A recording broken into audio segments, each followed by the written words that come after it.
So here we're doing some more work with conjugates and absolute values. So here I have a generic complex number z equals a plus bi. Find expressions for the following. So if we know z equals a plus bi, remember this symbol is the conjugate,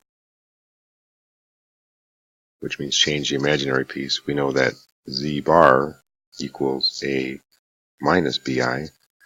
And if we go ahead and add the terms together here, the two real terms are going to give us a plus a, which is 2a. The imaginary terms will be plus bi, subtract bi, which will get the no i's.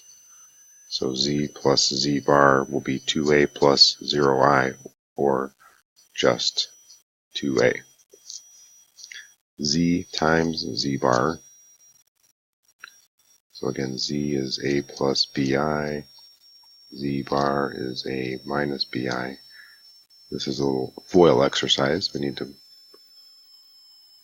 multiply a plus bi, a minus bi, and then we have to multiply the first two terms as a times a.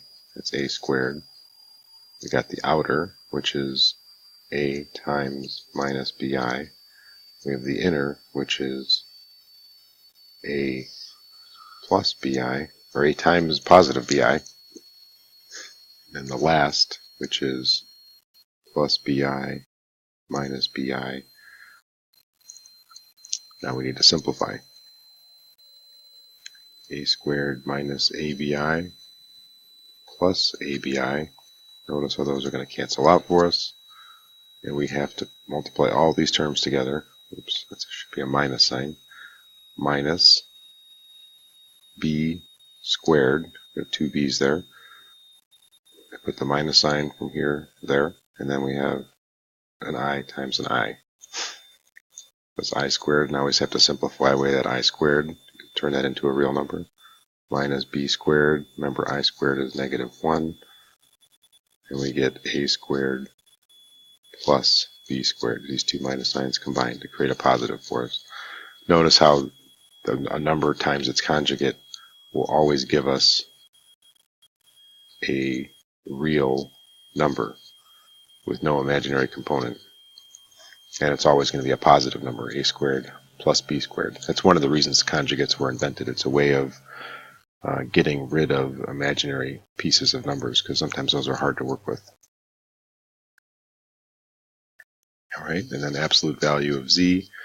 Kind of talked about the formula for this earlier, but we'll go ahead and think about it here. If I have a generic number a plus bi, that means the distance along here is a. That's the real piece. The distance along here is b. That's the real piece. And so the absolute value, again, is that distance from 0. So we have to use the Pythagorean theorem to go ahead and do that. Well, for that distance, we know it's the absolute value of z. So the absolute value of z squared, because that's the hypotenuse, is going to equal leg 1 squared, which is a squared. This leg 1 here.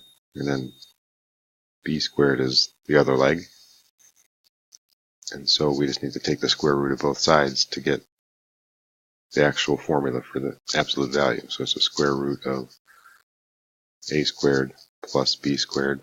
Again, I'll point out that make sure there's no I term inside this. We're only taking the coefficient of b, only taking the coefficient of the imaginary term.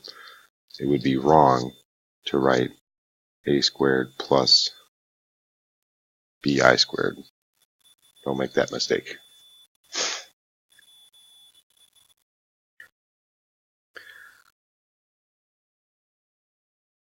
So here, find the absolute value of the following complex numbers. I'm just going to go through one in detail and then just give you the rest here. So A, I'm going to go through my visual process, plot this number. We have negative 6 real pieces, and I didn't draw this very well, but I'm going to go ahead and just 1, 2, 3, 4, 5, 6, 7, 8. So there's my number. And I'm going to just draw that triangle. And remember, it's the distance from 0. So I care about, this is the absolute value of z. Well, this triangle, we walked over 6 units in this direction. We walked up 8 units in this direction. And so I just need to use Pythagorean theorem. We know that the absolute value of z squared is going to be 6 squared, one leg squared, plus the other leg squared. That equals 36 plus 64, which equals 100. So z squared is 100. So the absolute value of z, the actual distance, to take the square root, is square root of 100, which equals 10. So the absolute value of negative 6 plus 8i equals 10. All right, I'll do one more, and then the other ones you can just look up the answers on the answer key. Second one here, do my visualization. Negative 3 units in the real dimension. 1, 2, 3. Negative 3 units in the imaginary dimension. I'm going to label these axes. I should have done that on A. Here's our imaginary number. Distance from 0. We're going to draw that line. We're just drawing our triangle. We know that this side is 3. This side is also 3. So the absolute value of that number squared is going to be just 3 squared plus 3 squared, which is 9 plus 9, which is 18. So the absolute value of z is going to be the square root of 18, which we can simplify because the square root of 18 is square root of 9 times 2, and that 9 is a perfect square factor. So 3 root 2 would be the absolute value of this one. Actually, I'm going to go through C also, just since I have room here. C, because this one's actually quite easy, because it doesn't, the reason I want to do it is it doesn't create a triangle. If I go ahead and sketch out this complex number, it's just 5i, so it's 1, 2, 3, 4, 5. It's right there on the imaginary axis. So when I think about the distance from 0, I don't have to do much work. I just have to count. 1, 2, 3, 4, 5. Absolute value of 5i is just 5. If you do like to use the formula, like you could do the absolute value of a squared plus b squared. So in this case, for 5i, a equals 0. The real coefficient is 0, and b equals 5.